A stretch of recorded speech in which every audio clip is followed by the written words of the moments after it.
Olá, boa noite a todos. Hoje aqui entrei um pouco mais tarde do que o horário de costume para fazer essa live. Vamos aguardar aqui as pessoas irem entrando. Vocês que já estão aqui comigo,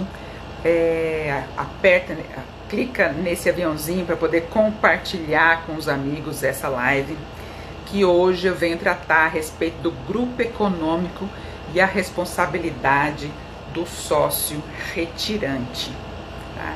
Para a gente poder contextualizar o tema, né, é importante começarmos, obviamente, pelo conceito do grupo econômico. Né? Então, o que é o grupo econômico? Né? Configura o grupo econômico o conjunto de empresas que tem, apesar de cada uma ter a personalidade jurídica própria, manter, né, a personalidade jurídica própria, ou o quadro de pessoal próprio, ou às vezes até atuando em atividades econômicas diferentes, elas possuem afinidade de objetivos. No entanto, a afinidade de objetivos é sim muito subjetiva, né? Não tem como exatamente você visualizar o que se trata, o que configura ou não um grupo econômico. Então, para facilitar essa visualização, é importante nós tratarmos do grupo econômico na CLT, né? O que é a CLT, como que ela traz isso, quais os tipos de grupo econômico que tem. Existe na CLT, ela prevê o grupo econômico por subordinação. E o que significa grupo econômico por subordinação? Quando existe uma empresa controladora, né, que ela direciona, ela administra e ela controla outras empresas. Né? Então existe uma relação de hierarquia. Né? Há uma controladora e as controladas. Né? E o interessante é que o TST, até antes da reforma trabalhista, ele entendia que não havia esse grupo econômico por subordinação se as empresas que estavam ali ligadas, digamos, elas exercessem atividades econômicas em mercados diferentes. Né? Isso até antes da reforma da CLT. E com a reforma veio também o chamado grupo econômico por coordenação. Apesar de que veio para a CLT agora em 2017, essa questão do grupo econômico por coordenação já vinha sendo assim construída pela jurisprudência. Né?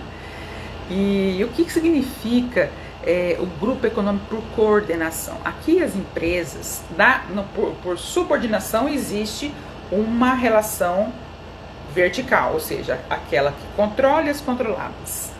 Aqui, por coordenação, existe uma relação horizontal, ou seja, elas têm simplesmente, configura o grupo econômico, a ligação entre elas, onde há objetivos comuns, né, a comunhão de interesses e a atuação conjunta no mercado. Okay? Há uma administração comum aí, né?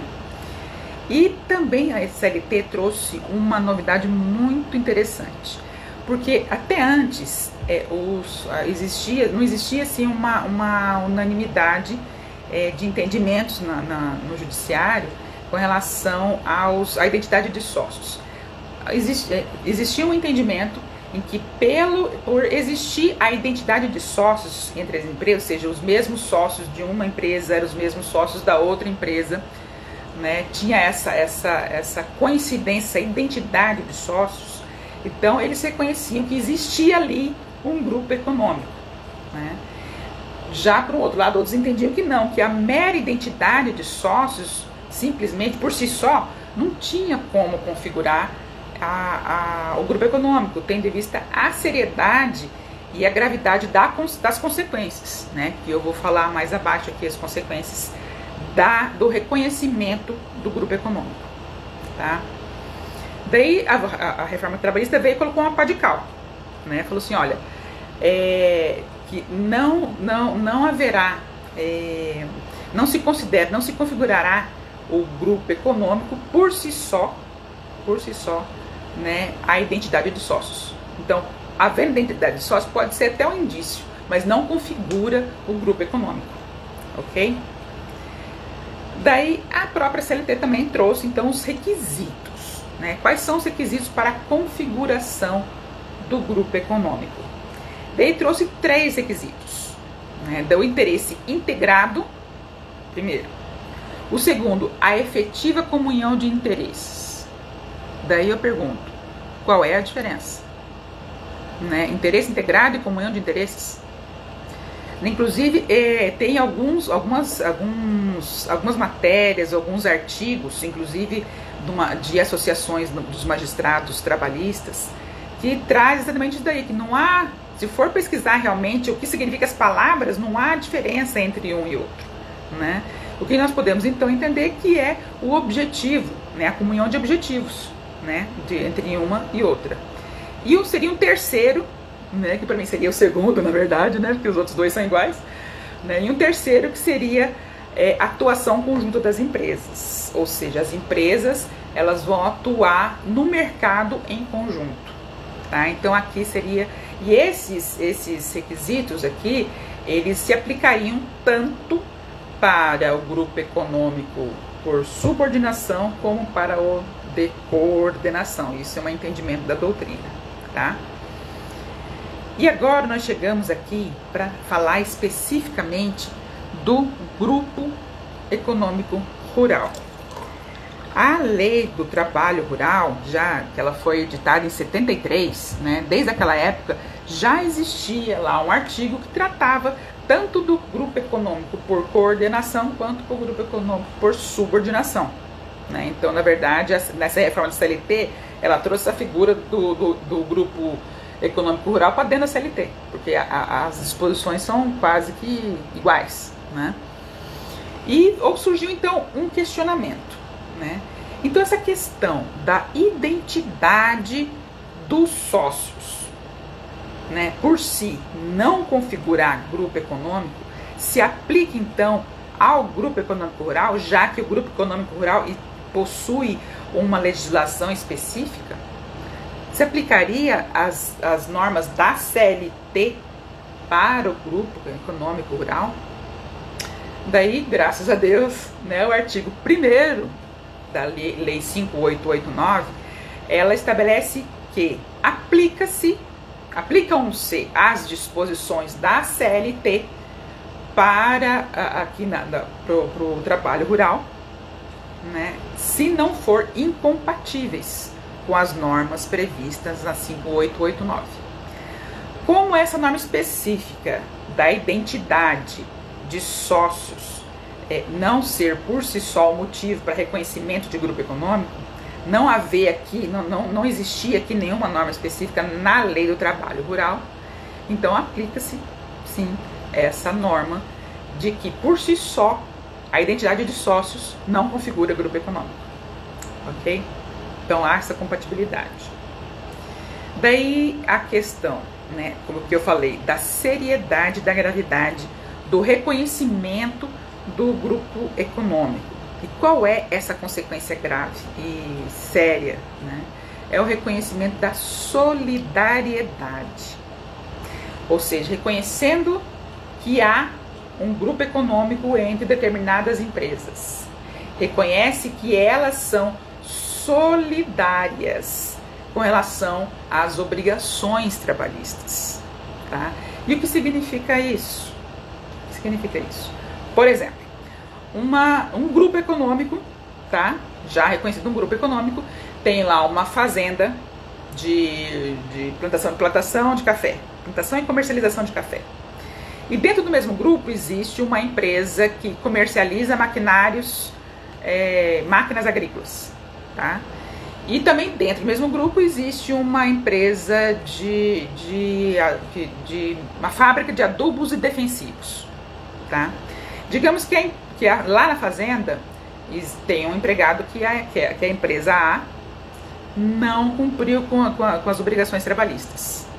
Esse empregado, ele pode exigir aquelas verbas trabalhistas de qualquer das empresas componentes do grupo. Isso que significa solidariedade. tá? Então é muito sério essa questão do reconhecimento. Eu acho que acertadamente trouxe a CLT essa questão de não simplesmente por si só constar os mesmos sócios, né, reconhecer o grupo econômico, exatamente por essa gravidade desse reconhecimento. Porque não necessariamente ter os mesmos sócios ou quase os mesmos sócios que fazem parte de um grupo econômico, né, por si só, né, por causa dessa gravidade, né. E tem um outro aspecto, né, já que vem já de muito tempo, esse entendimento do TST, é com relação quando um empregado ele é contratado por uma das empresas do grupo e ele presta serviço em outras empresas do grupo, né? De manhã presta serviço numa, à tarde na outra, segunda, na quarta, na sexta em uma, na terça, na quinta na outra. Então ele presta serviço em várias delas. Significa que ele então tem vários contratos de trabalho?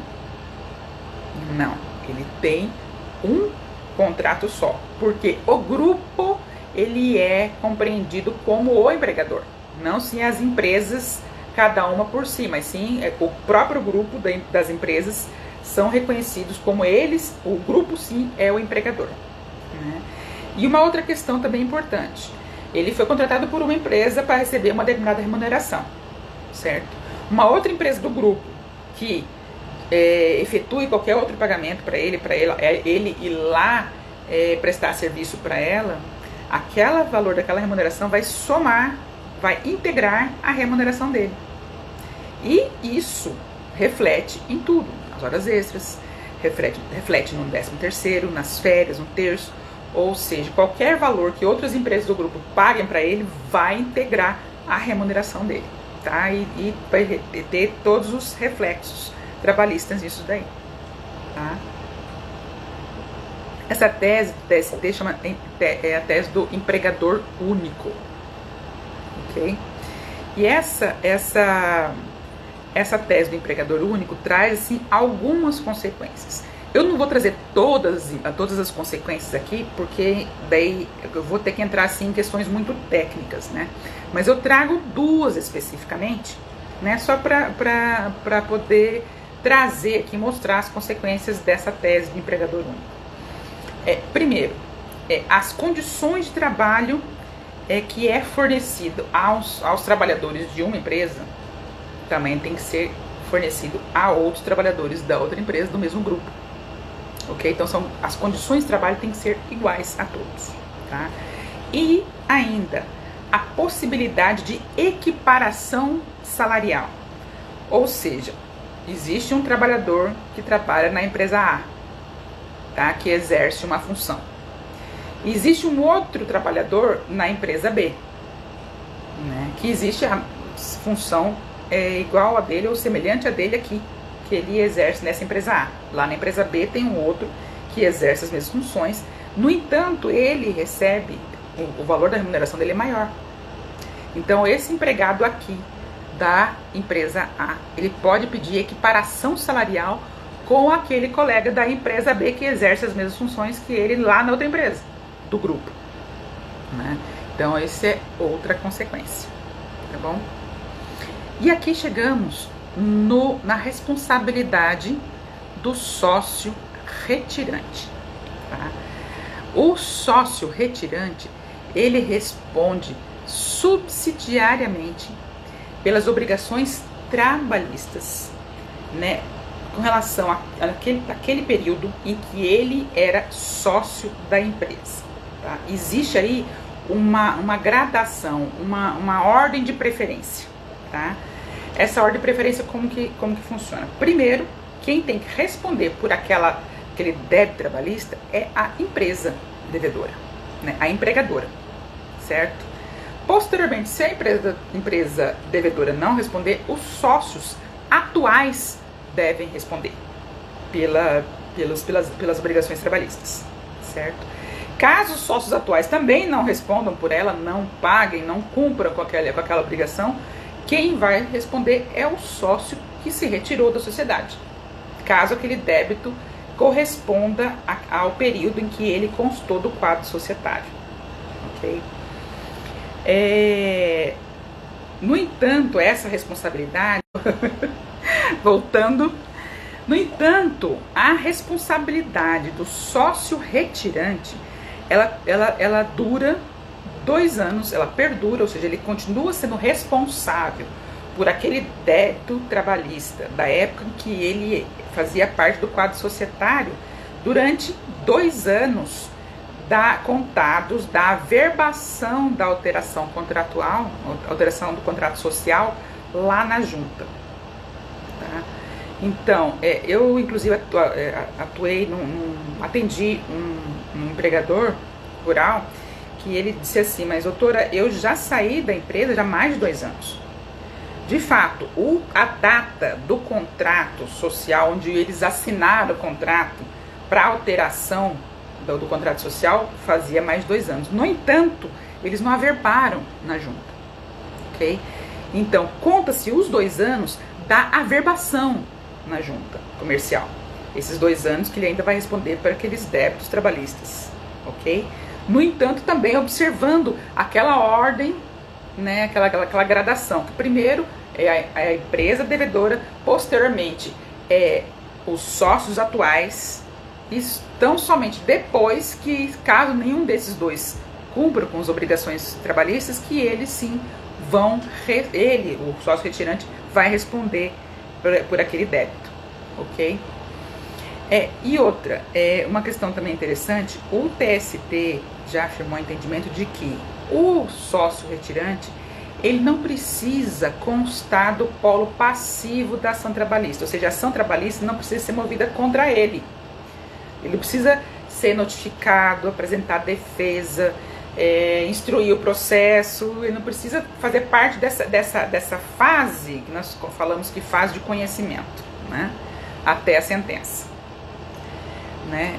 No entanto, ele vai ser chamado tão somente para responder pelo débito, ele vai ser chamado para compor o polo passivo já lá na fase de execução, né? Que já foi toda a fase de recursal, já transitou em julgado, não cabe mais nenhum recurso, então vamos ali a parte da execução, inicia-se a execução, né, daquele crédito trabalhista. Daí sim, nesse momento, caso a empresa devedora e nem os sócios atuais respondam, ele pode ser chamado para compor o polo passivo para responder pela dívida, certo? No entanto, essa questão do prazo de 2 anos, né, ele só vai efetivamente funcionar se não ocorrer fraude na alteração societária para que ele, sócio retirante, não seja responsabilizado. Ou seja, eu vou me retirar só para não responder, entendeu? Então, isso, se for configurado fraude nessa alteração do contrato social, daí, como a fraude, daí nesse caso, o sócio retirante, né, reconhecida a fraude, o sócio retirante, ele vai responder solidariamente com os outros sócios, certo? Então, essa alteração contratual, se for considerada fraudulenta, ele vai sim responder e não subsidiariamente, e sim solidariamente com os demais sócios, ok? Eu peço a vocês aqui também, pelo adiantado da hora, que enviem para mim as dúvidas. Todas as lives, em seguida das lives, eu coloco lá minha caixa lá no Stories, colocando em que posso te auxiliar, em que dúvida você tem a respeito de gestão de pessoas no campo, que eu possa te auxiliar em tomar decisões mais assertivas, né, com mais segurança, sabendo quais são as consequências de uma ou de outra. Então me coloco à disposição, coloque lá a sua dúvida, a sua maior preocupação em gestão de pessoas no campo, ok? Então, boa noite para vocês, bom final de semana e até na quarta, que quarta, quinta, sexta tem mais live aí para vocês, ok? Também aceito sugestões de temas, ok? Então, bom final de semana a todos. Tchau, tchau.